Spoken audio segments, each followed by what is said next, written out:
Good morning and welcome to the First Unitarian Society of Madison, and welcome to this year's Ask Team Kelly service. My name is Kelly Crocker. I'm one of the ministers here, and today I am joined by my colleague, the Reverend Kelly Asprooth-Jackson. If you are new or visiting, you understand the Team Kelly reference now. That's us.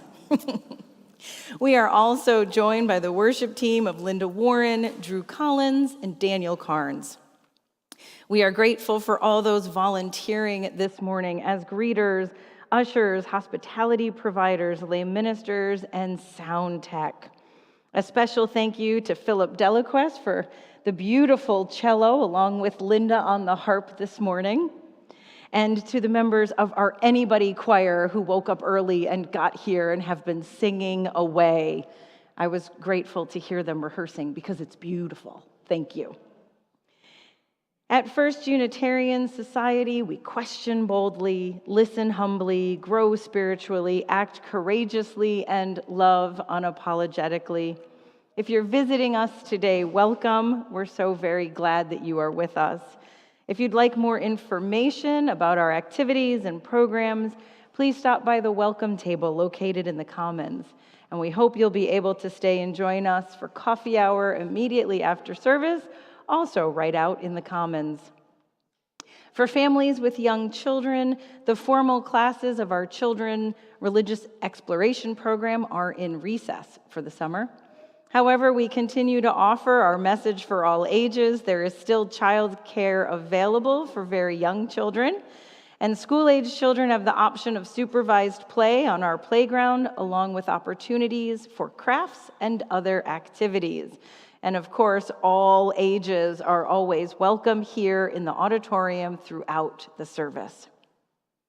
For those connecting virtually with us today, we're glad that you are with us as well.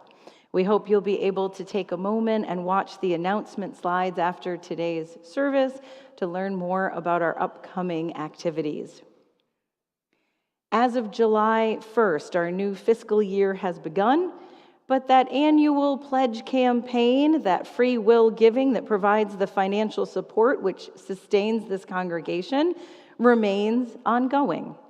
If you haven't yet made a commitment for this year, or if you are questioning whether or not you have, or you just want to know more about where we are in this year's giving, you can see Cheryl Mellentine, our Director of Stewardship, at the table directly across from the Commons door. I see Cheryl out there now. She'll be waiting for you after service and would love to talk to you. And now, I invite you to join us in a moment of silence as we center ourselves and bring ourselves fully into this time as we join together once again in community.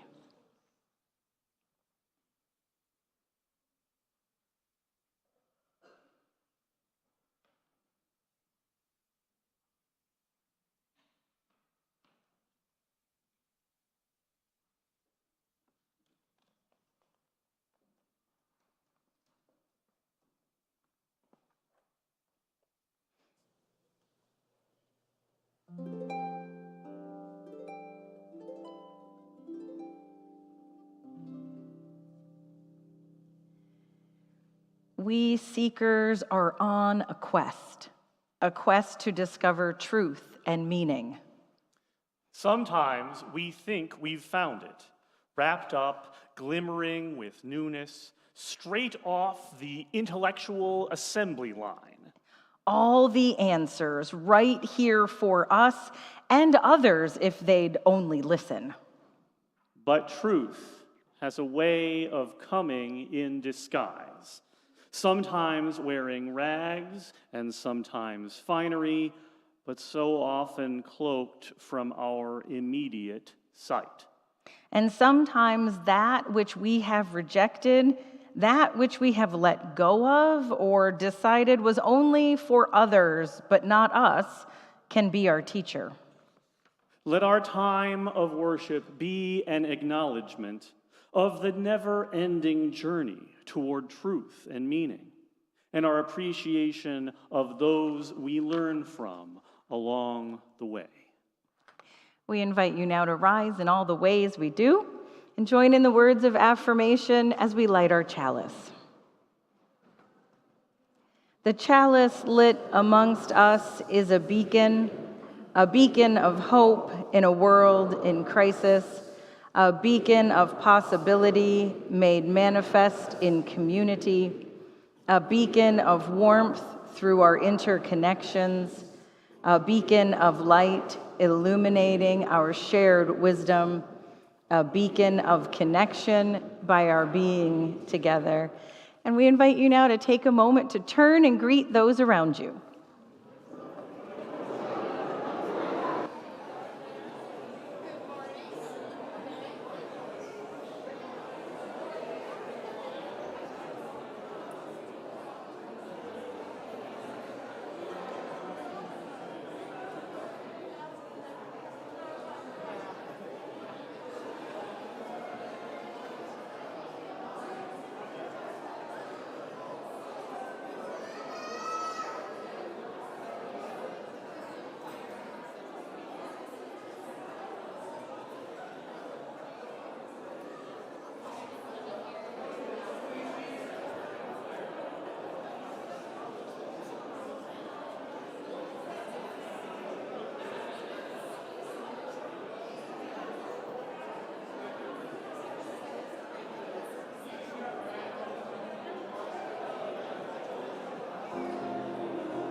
Good morning.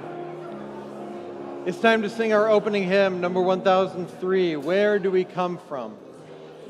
This can be sung as a round, and we're going to do that. So we'll sing it through one time, repeating each line, and in unison, and then we'll break into parts. So if you're on this side of the auditorium, I'll bring you in first when it's time to do that, and then you will follow, and we'll do that twice, all right? Where do we come from? What are we? Where are we going? Where do we come from? What are we? Where are we going? Where do we come from? Where do we come from? Mystery, mystery, life is a riddle and a mystery. Mystery, mystery, life is a riddle and a mystery. Where do we come from? Where are we going? Where do we come from? This side begins. Where do we come from? What are we? Where are we going? Where do we come from? What are we? Where are we going? Your turn. Where do we come from? What are we? Where are we going? Where do we come from? What are we?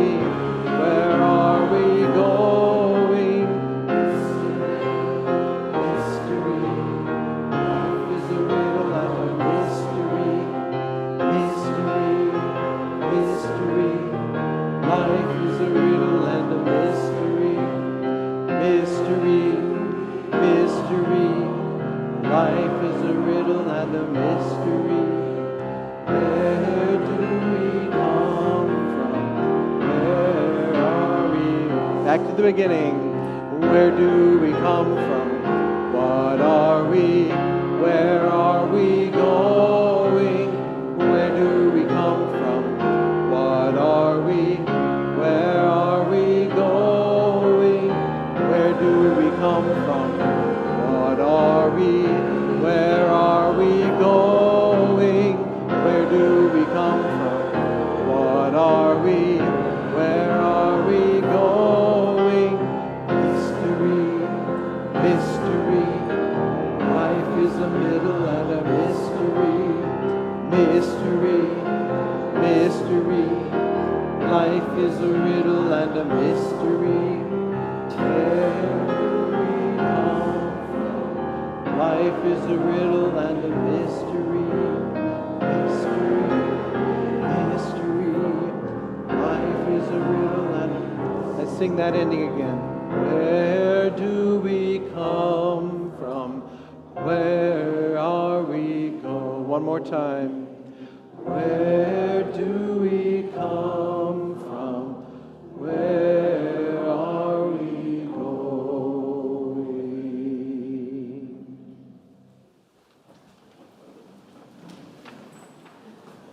All right, well, I would like to invite forward now anyone who'd like to come up and join me for a story this morning. I'm on this side today because we're allowed to change things here occasionally. Hello and good morning. If you heard Kelly say this earlier, please excuse the repetition, but today is the service where Kelly and I answer together questions that people submitted in advance for us to answer. And I have a story for you that was sparked by a certain question, but I've decided I'm not going to tell you what the question was until the end of the story. We'll see if that pays off or not. So this story is from the Hindu tradition. In the Hindu tradition, there are a great many different gods and goddesses. There are a whole bunch of different divine figures in the Hindu tradition, like more than I can easily give you an accurate head count of, like a lot of them. And the story starts out an incredibly long time ago when there was a huge, like a vast snake, an enormous serpent. It was so big that its head reached took the head, followed the body all the way to the tail, would wrap around and around the world many times over. And it was thirsty, and it drank up all of the water, and I mean like all of the water, so that the oceans were empty, and the lakes were empty, and the rivers were empty, and there wasn't even any rain anymore, because all of the water in the world was inside of that snake. And people were upset about this. Maybe you can understand why. And so they were hoping that someone would do something about this, and somebody did. That was one particular god named Indra, who was the god of thunderstorms. You know, parenthetical here, having no rain at all is probably really messing up Indra's style. So he has a special invested interest in fixing the situation. I think we can agree. And he took his bow, which was made out of a rainbow, and an arrow, which was made out of a lightning bolt, and he shot it at the snake. And the snake let all the water back out into the world. And people were very happy about this because he fixed the problem. And so because he fixed the problem, they made him the king of the gods. And Indra was very excited about this. It was a very, very big deal to be the king of the gods, really the top of the top, if you think about it. And so he turned to the god of craftwork and the making of beautiful things. And he asked the god to make him a beautiful palace. And so he did. He made him a beautiful palace, fit for the king of the gods. And Indra looked at what had been done for him. Indra looked at all the tall towers and the beautiful rooms and the fountains and courtyards and all of the lovely spaces and said, yes, this is a wonderful start. And he gave him more instructions about another wing to build over here and another tower to build over there. And it went on and on and on like this. So that the God of making beautiful things was very unhappy. He said, I have other things to make. I've got a lot of other ideas I want to do. I've got other people I want to help build things.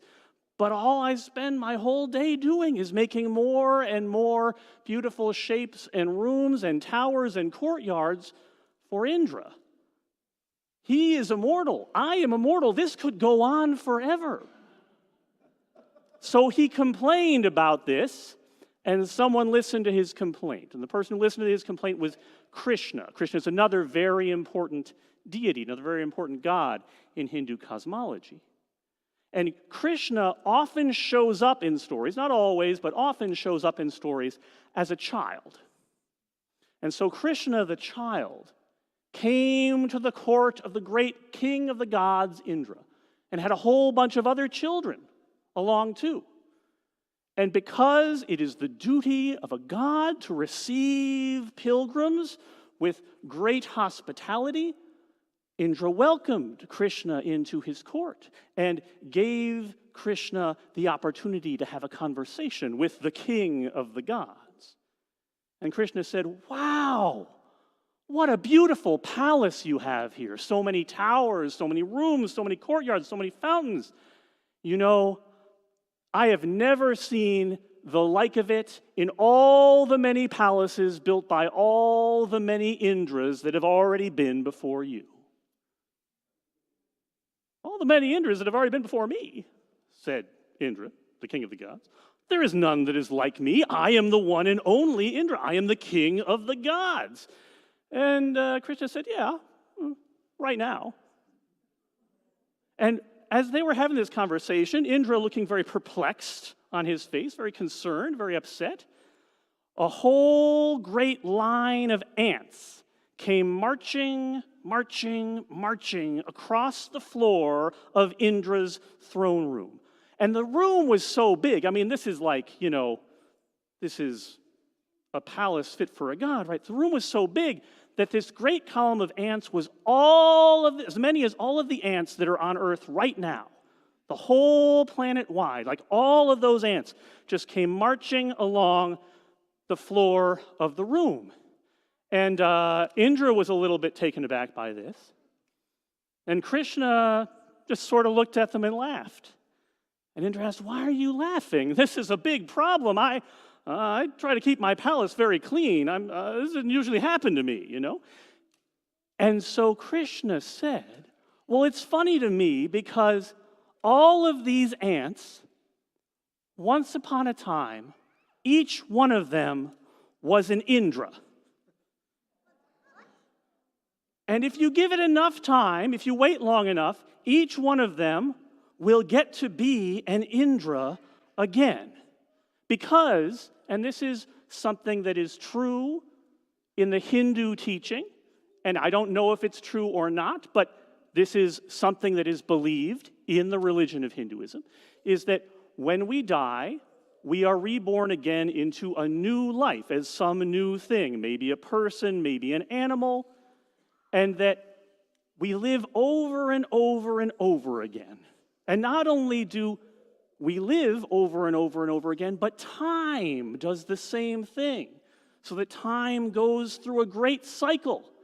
And the world starts, and it lasts a long time, and it comes to an end, and then the world starts again.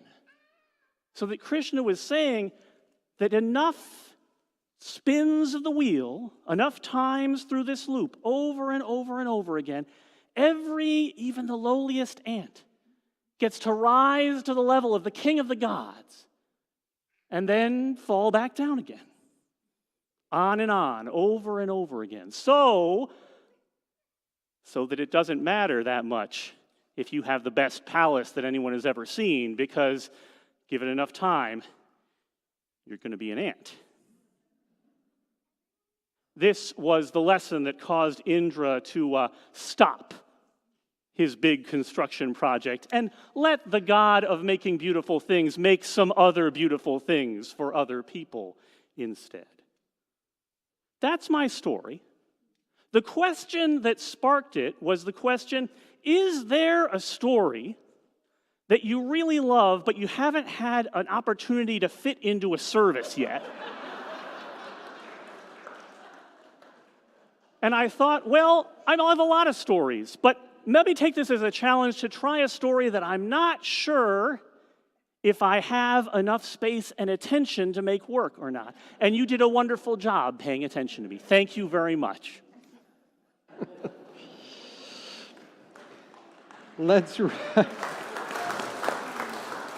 Worth waiting for. Let's rise in body and or in spirit to sing hymn number 354. We laugh, we cry.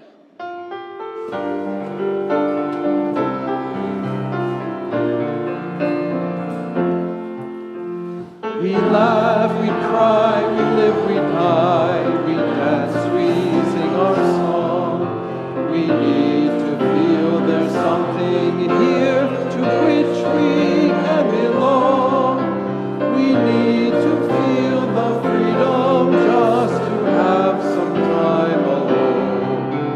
But most of all, we need close friends we can call our very own. And we believe in life and in the strength of love. And we have found a need to be together. We have our hearts to give, we have our thoughts to receive, and we believe that sharing is an answer. A child is born among us and we feel a special glow. We see time's endless journey as we watch the baby grow. We thrill to hear imagination freely running wild. We dedicate our minds and hearts to the spirit of this child, and we believe in life and in the strength of love, and we have found a time to be together.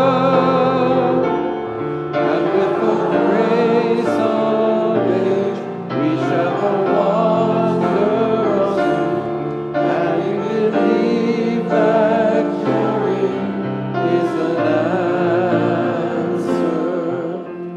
Our lives are full of wonder, and our time is very brief. The death of one among us fills us all with pain and grief. But as we live, so shall we die, and when our lives are done, the memories we share with friends, they will linger on and on. And we believe in life and in the strength of love, and we have found a place to be together. We have the rights to grow. We have the gift to believe that peace within our living is an answer. We seek elusive answers to the questions of this life. We seek to put an end to all the ways of human strife. We search for truth, equality, and blessed peace of mind. And then we come together here to make sense of what we find. And we believe in life and in the strength of love, and we have found our joy being together. And in our search for peace, maybe we'll finally see, even to question truly is an answer.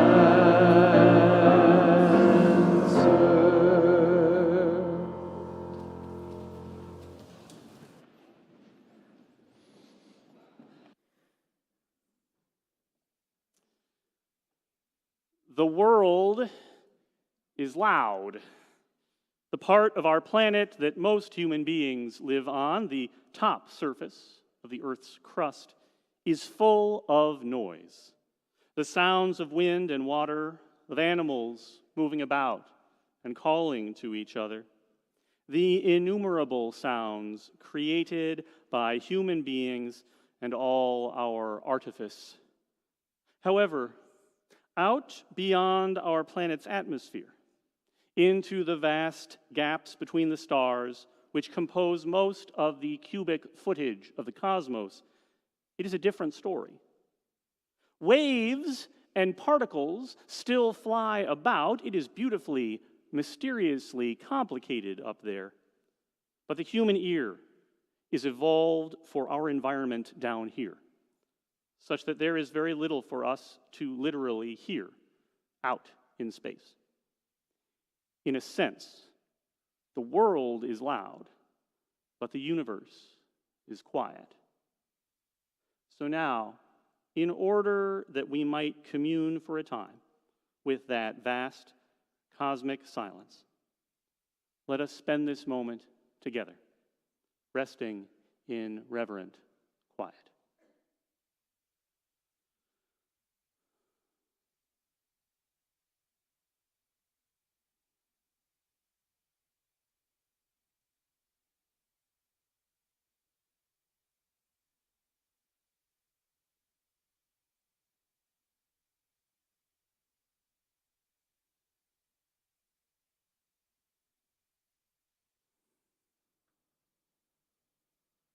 Amen. The hymn we sang together a few minutes ago says, "And in our search for peace, maybe we'll finally see, even to question truly is an answer." So today we honor your questions, the ones you sent in the hopes of an answer. We haven't been able to fit all of them in our time today. Thank you all for sending so many. We're going to keep them in mind as we plan the future services this year. But we're going to begin with a two-part question. What do you do, and how is that changing with the new staffing structure? So it's a fascinating question because clergy have varied work from week to week. I always like to say one of the things I love about my job is that I am never bored. I want to start with a bit of a bigger picture answer, though, before we get into specifics. To be a minister is to serve as a manager, to oversee the work, to empower the staff and members, to remind us daily of the mission we serve. To be a minister also means we serve as a steady presence among you. We are the ones you have chosen to trust with your stories, your celebrations, your grief, your hopes. When the chaos of the world seeps into our hearts, when we fear for our loved ones, when uncertainty dominates our thoughts, we serve as a container, holding the questions, the mystery, and the unknown with you. To be a minister is to love the whole, one person at a time. So understanding that the work changes depending upon the demands of the week, some things I would highlight. Preparing for the weekend's worship services, which is usually a large chunk of our time. Another significant amount is working with our staff, having supervisory meetings, staff meetings, worship team meetings. There's usually one or two or more pastoral calls each week, phone calls, emails, visits. There's a lot of communication with members, community folks, and staff. Planning for programming is ongoing. Some weeks we receive unexpected things, such as a "can you do our vow renewal tomorrow?" "Can you come to the hospital now?" "Are you free for a memorial service Saturday morning?" We also do work with our board of trustees and the board committees, and we each have ministry teams that we support on an ongoing basis. What am I missing? Well, I think you've covered it very well, Kelly. And to the list of the potential unexpected things, I would add representing FUS in public settings, at meetings of the organizations our congregation is affiliated with, or in building relationships with our neighboring institutions. There are also sometimes responsibilities to our ministerial colleagues who serve in other settings.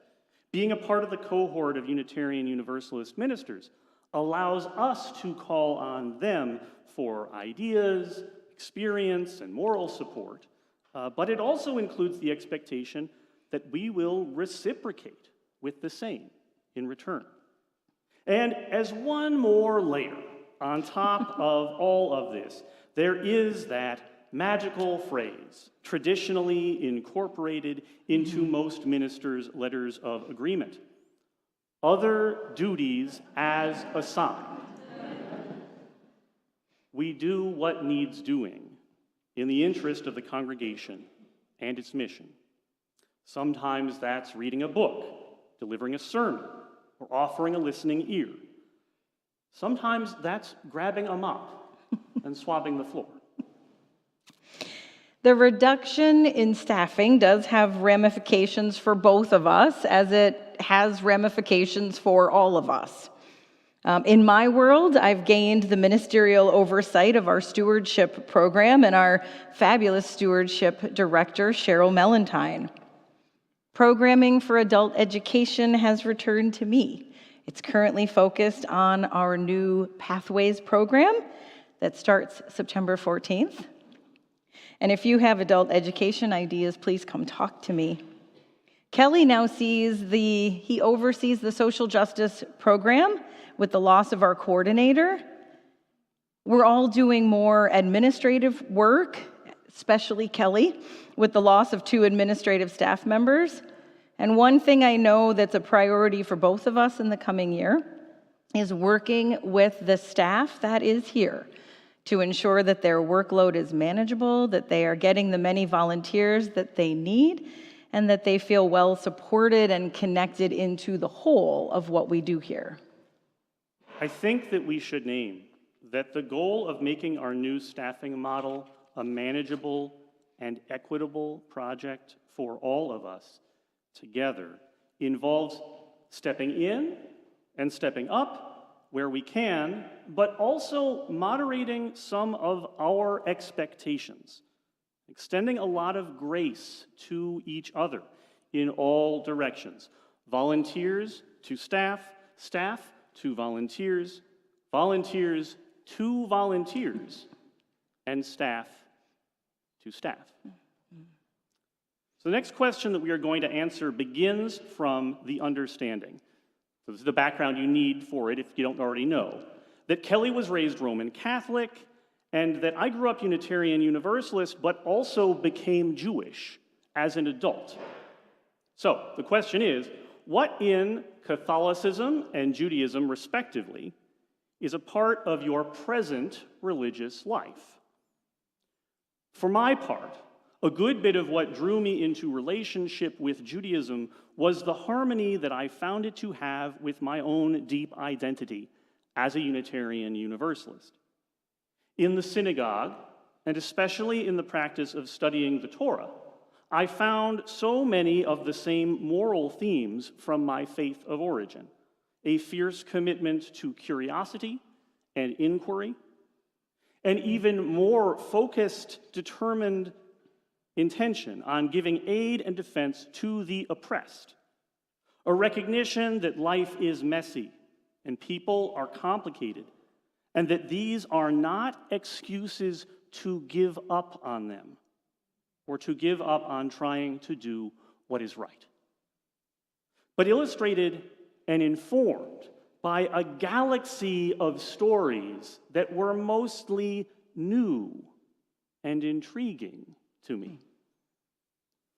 Judaism, also, is not disinterested in personal faith, but it emphasizes practice in a way that can seem unfamiliar to folks for whom Christianity, and especially Protestant Christianity, is the default setting of the culture we are steeped in. I confess my Jewish practice has waxed and waned across the almost exactly 14 years since I became officially Jewish. But as I said, during that long and sometimes challenging process of joining, I am convinced that in order to be most true to myself, I should rather be a bad Jew than a righteous Gentile. In traditional Jewish observance, one prays 3 times each day: morning, afternoon, and evening.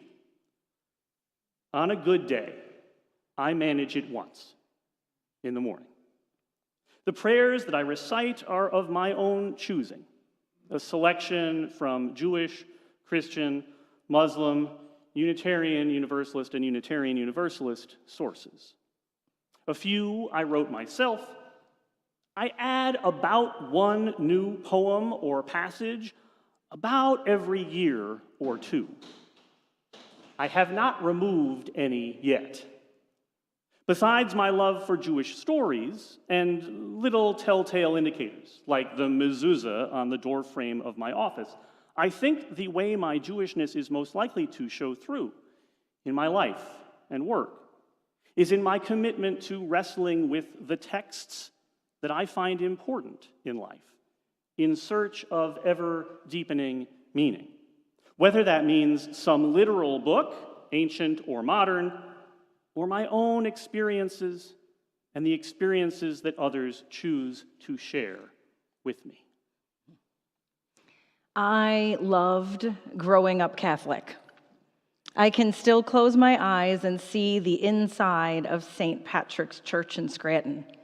There was deep red carpeting, dark wooden pews, no cushions. A pale blue ceiling with images of the heavens and stained glass windows that glowed in the sunlight. I was there every Sunday morning, of course, but I was also there Monday through Friday morning with my Catholic school class, and often on Saturday for religious instruction. In the summers, I would attend the novena with my mother and grandmother at St. Anne's Basilica, 9 mornings of prayer and devotion to St. Anne, the Mother of Mary. I think that the greatest lesson I take away from all of this and still carry with me today and bring here to you is faithfulness. Growing up Catholic taught me how to be faithful. I learned about the ritual of joining together in community on a regular basis, of belonging to something larger than myself and even my family, knowing what it felt like, how good it felt to be part of a community. It greatly influences my ministry, and I know that that is why I put so much emphasis on welcome and hospitality and belonging. My life has been shaped and formed by those early years of community and faithfulness. I also love ritual, and I do miss the deep ritual of the Catholic Church. If you attend our winter solstice service, you will see my love of ritual shining through. There's also the rituals that mark our lives. In Catholicism, the sacred rites of baptism, Holy Communion, confirmation, marriage, holy orders, and the last rites before death. For us here, it's child dedications, our own first chalice ceremony for our 2nd and 3rd graders, coming of age, marriages, ordinations, memorial services. These moments of celebration and grief mark our days and our years. They help us make sense of these pivotal moments, and we're surrounded by others who support us, love us, lift us up. Through participating in these rituals in my own life, and now getting to create them with others, I see how much it matters to have these times set apart for reflection, for naming what we value, for feeling that larger sense of life itself. The last thing I'll say is that the church with the red carpet and the blue ceiling and the stained glass windows, the space that took my breath away pretty much every morning of my first 18 years, it gave me a sense of the power of beauty. It's one of the things that drew me here to this community. Your care of a historic building, your vision for this space shows that you too know the power of beauty and the awe that can be invoked in sacred spaces. There are places where the faith of my youth and the faith of my now certainly conflict. Yet what I hold on to most are the places where they connect. And I see the thread of faith that was given to me at such a young age that I carry with me today.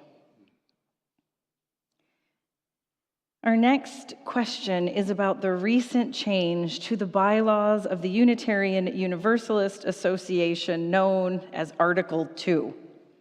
And the question was, what does the Article 2 update mean for FUS? Now we have to start with a little background first. Some of you may not know what the words Article 2 mean. Some of you may never want to hear those words again.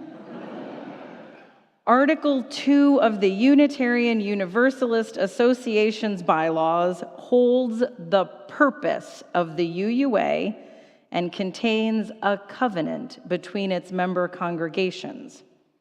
It provides a framework for why these member congregations, of which we are one, choose freely to associate with one another and with the UUA.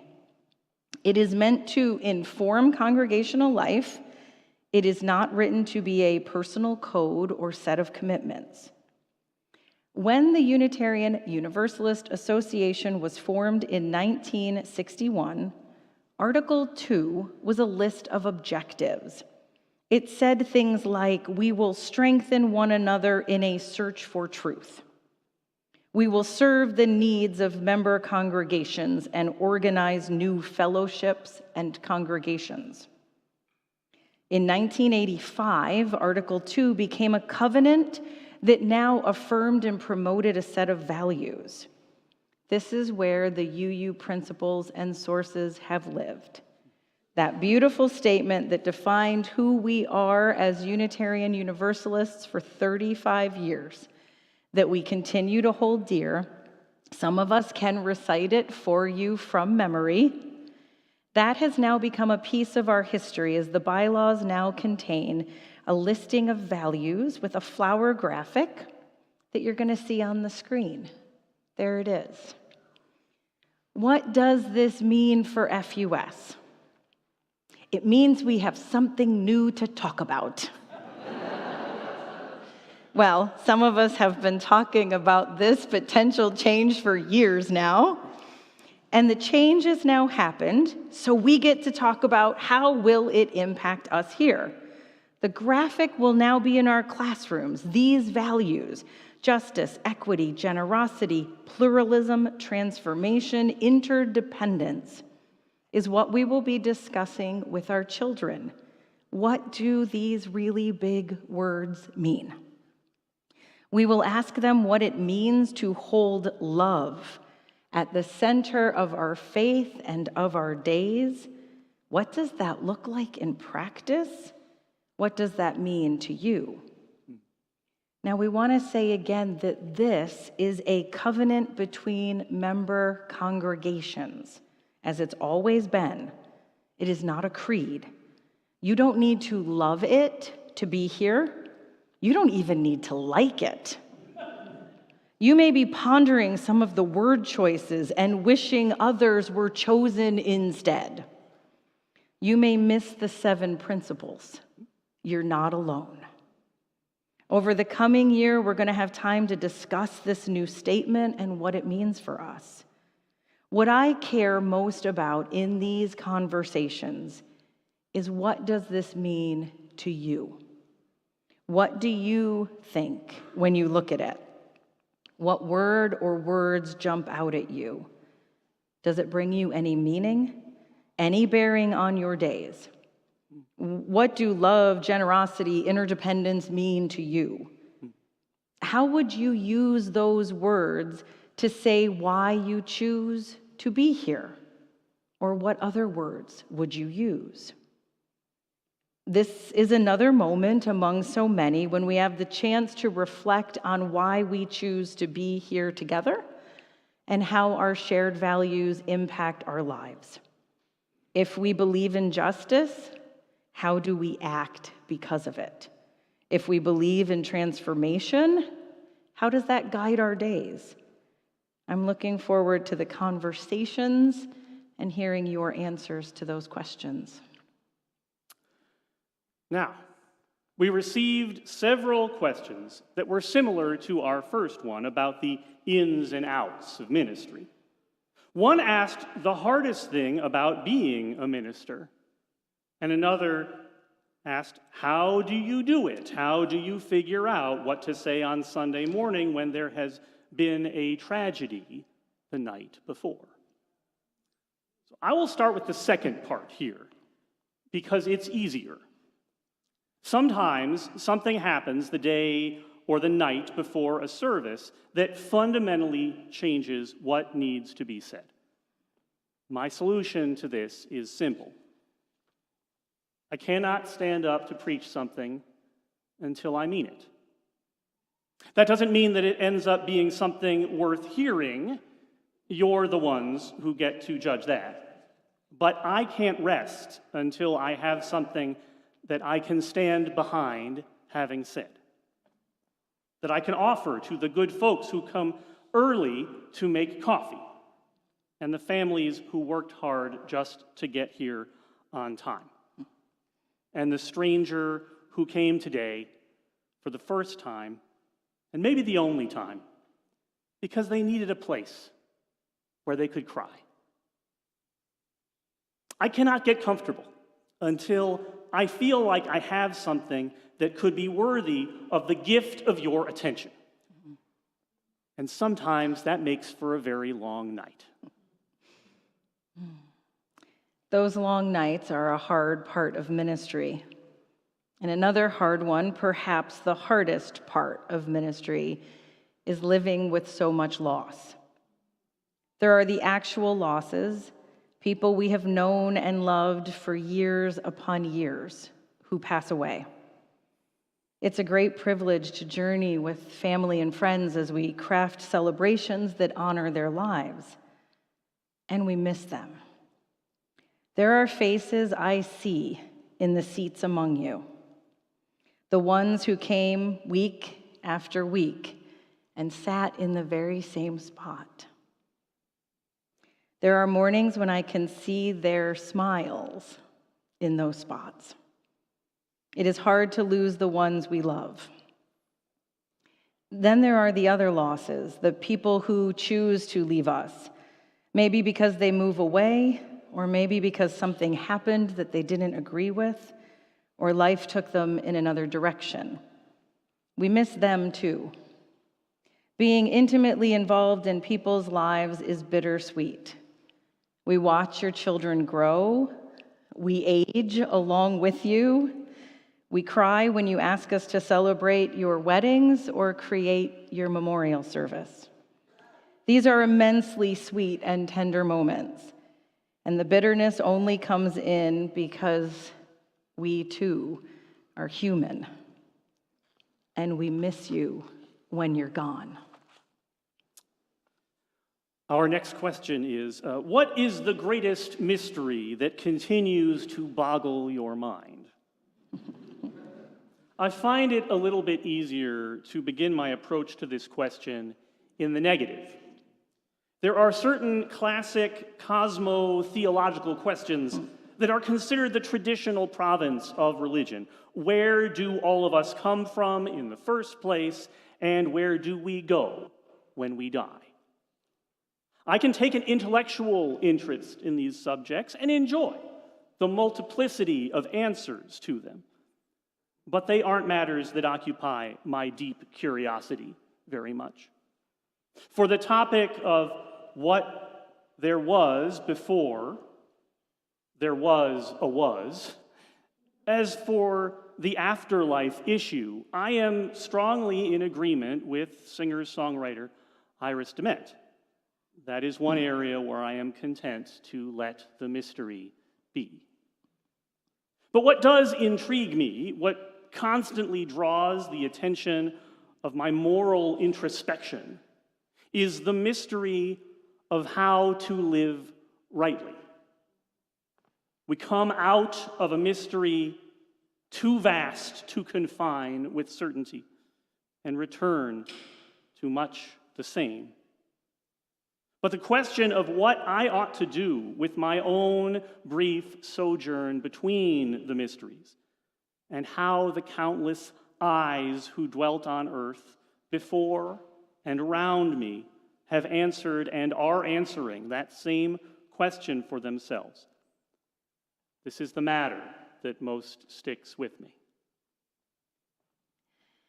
I was recently sent a video where an artist was talking about the origin of a song he wrote on forgiveness. He learned the story of a woman whose teenage daughter was killed by a 24-year-old drunk driver, and how she somehow found it in her heart to forgive. She even went to the parole board time and again to tirelessly work for his release, saying to them, "My daughter's life has ended. Do not take his too." They now tour together around the globe, speaking on forgiveness. This, to me, is a great human mystery. Some of us, in the face of tragedy, will harden and close off to life. We become bitter and angry at the injustice. We cannot heal and we cannot move on. And others, like this woman, find ways to soften, to open, to heal, to see the beauty that remains, and to forgive. To me, it's a beautiful thing to witness, a holy thing to behold, and a mystery of being human. And we're going to end with two questions that we took the liberty to combine into one, and a suggestion. We love this question so much that we want to invite you to consider your answer and share it with someone at coffee hour today. What is something that you have learned recently that you wish your younger self knew? So you're going to hear more about what I have learned over the last 6 months of sabbatical on September 1st. But let me just say that I wish my younger self knew that emptiness was not only okay, but a good and healing place. I have always been one to believe that a good life is a busy life, and I have stayed plenty busy. In the last months, I had a goal of slowing down and letting the days unfurl according to their own design and live in empty space. It was deeply restorative and a gift I wasn't expecting to receive. The question that remains, what I wrestle with now, is how to keep some of that emptiness in my days, to embrace a different vision of a good life that includes slowing down, noticing, and being, along with the demands of family, work, and life itself. I love and appreciate that question, Kelly. And I am also very glad that it is not one that we have to try to tackle together in fulfillment of today's service. I am always interested in learning new facts, and from time to time, new skills. But I feel like most of the big lessons of life that I encounter are really re-expressions of values and ideas that have been with me all along. It's a little bit like that latest version of Article 2 that you spoke about earlier. A new set of words, and words matter, a new context to experience them in, and context is important. But ultimately, a set of themes in continuity with what came before. The challenge of life for me seems less about achieving some spectacular and fundamentally new insight, and more about actually taking to heart lessons that I have been taught many times before. But if I could go back and talk to my teenage self and let him know just one thing, if I could meet that young man again, so hopeful and so lonely, aware of what his life was calling him to do, but not yet brave enough to answer boldly. If I could do that, this is what I would say. The life ahead of you will be hard in ways you have not yet imagined. Many things that feel solid and certain now will pass away as though they were made out of air. But permanence is not the measure of meaning.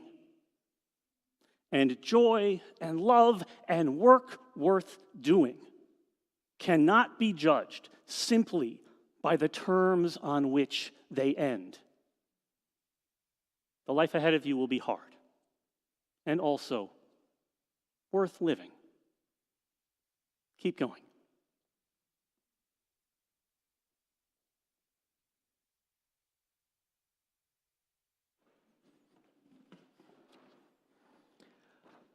Our anthem today uses a poem by Lindy Thompson, which reads, "In the midst of pain, I choose love.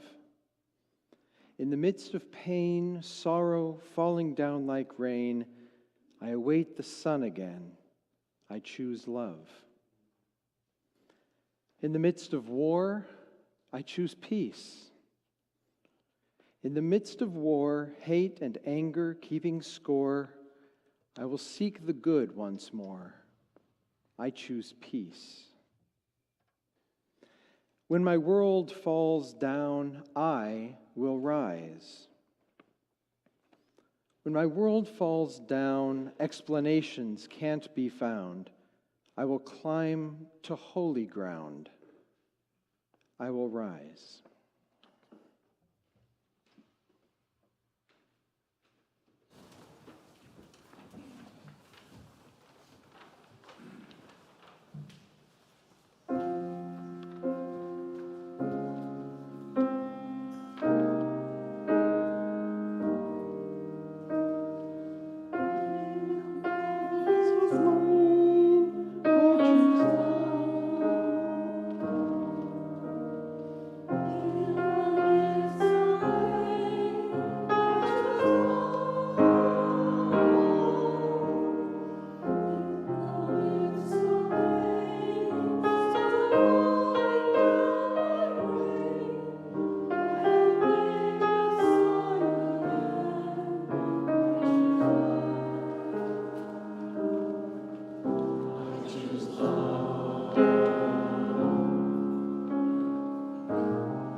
Thank you.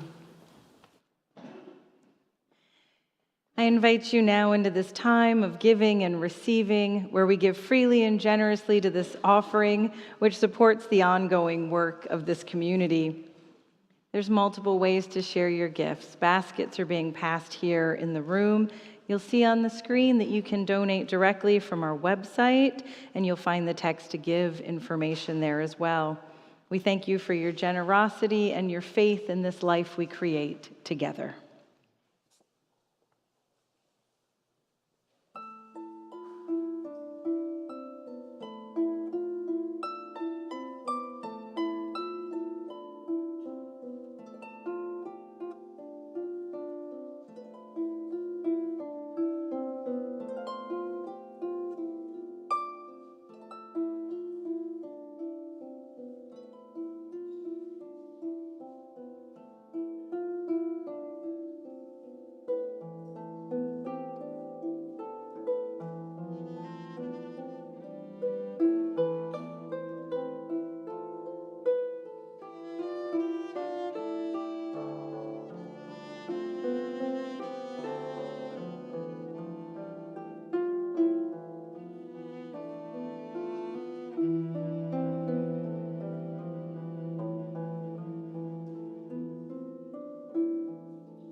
Each week we gather, carrying in our hearts the joys and the losses of our days.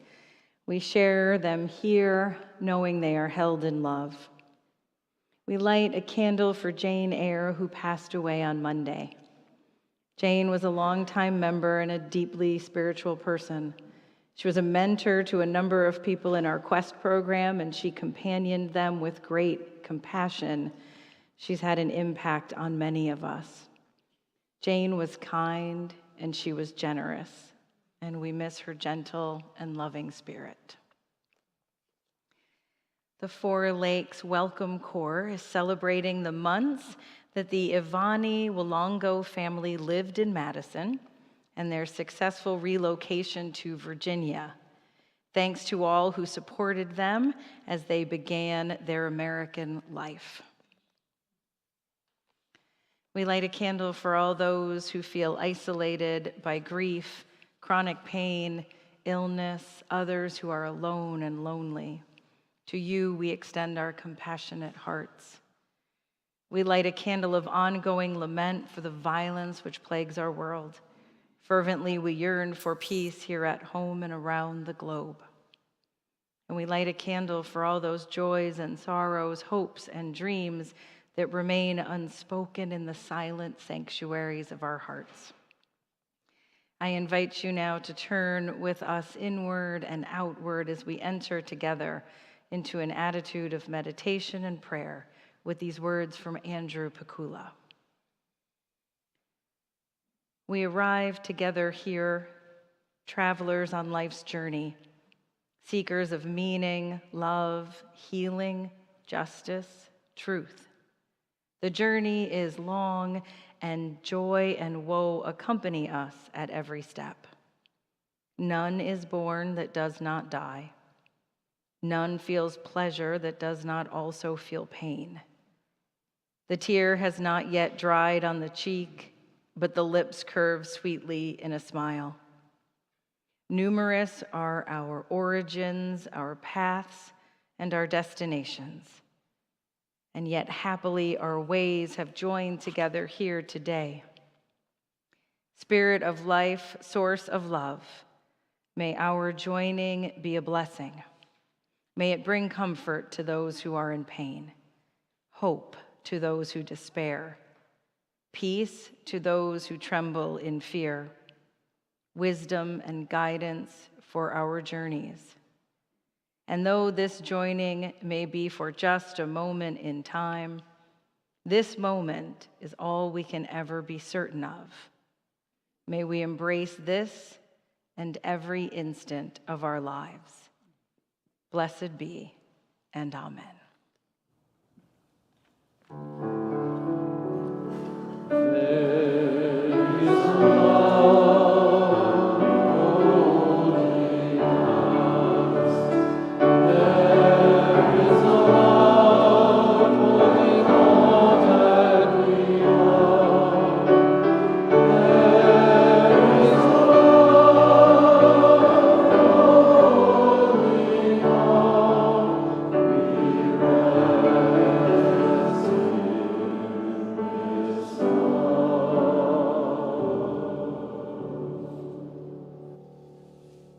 Rise in body and/or in spirit, so we can sing together our closing hymn, number 34, Though I May Speak with Bravest Fire.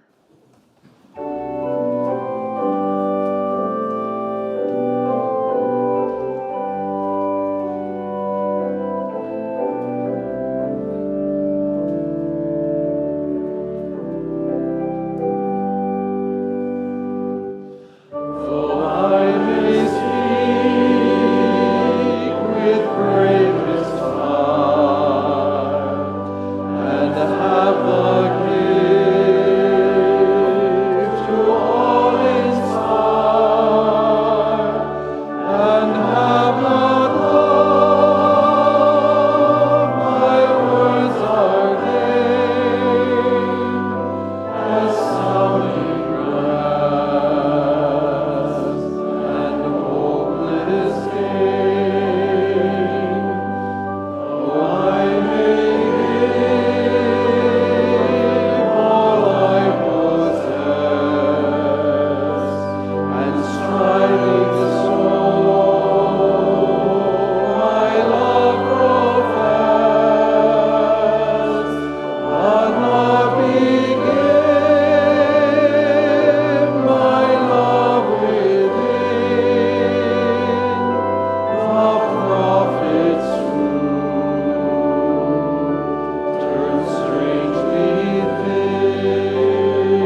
Within each of our hearts there is a most glorious light. Go forth and let its spark help you understand what troubles both you and others. Go forth and let its light of reason be a guide in your decisions. Go forth and bring its ray of hope to those in need of help, both body and spirit, that they may find healing. Go forth and fan the flames of passion to help heal this world. Go forth and spread the warm glow of love, pushing back the darkness of the world. And go forth, share your glorious light with the world. Blessed be, go in peace. Please be seated for the postlude.